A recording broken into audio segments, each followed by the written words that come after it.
Hi అండి. ఇక్కడ నేనేం చేస్తున్నానంటే ఈవినింగ్ మొత్తం తుడిచేసేస్తున్నాను శుభ్రంగా. ఇక్కడ తంగిడి చెట్టు ఉంది కదా! తంగిడాకులయితే రాలుతూ ఉంటాయి. ఈ ఇటుక కోళ్ళు బయటికెళ్ళకుండా ఇటుకైతే పెట్టాను. అలా ఇటుక పెట్టేసేసి వచ్చేసేసాను. ఇంక తుడిచేసేసి శుభ్రంగా. కోళ్ళు కొంచెం చిరాకు చేసేసినాయండి. ఇంకా రేపు శుక్రవారం ఒకటి కదా అని కడిగేసేద్దామనేసి కల్లాపైతే వేసేసాను.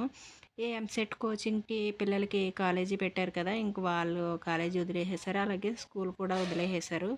ఇంక స్కూల్ పిల్లలు అలాగే ఎంసెట్ ఎంసెట్ కోచింగ్‌కి కాలేజీ నుంచి పిల్లలు అయితే ఇంటికైతే వెళ్ళిపోతున్నారు. వీడేమో పెద్ద బాబు అయితే ఇవాళతో ఎగ్జామ్స్ అయిపోయినాయి కదండీ! ఇంకా ఫ్రీ బర్డ్ అయిపోయాడు. వాడైతే గ్రౌండ్‌కెళ్ళి కాసేపు ఆడుకొని అయితే వస్తున్నాడనమాట. వచ్చాడనమాట. ఇంక ఇదిగోండి నేనైతే ఇక్కడ కడిగేసేసాను కదా! ముగ్గైతే వేసేసాను. ఇంక ఇవిగోండి ముగ్గులైతే. ఈ వీడియో నచ్చితే లైక్ చేసి సబ్స్క్రైబ్ చేసుకోండి.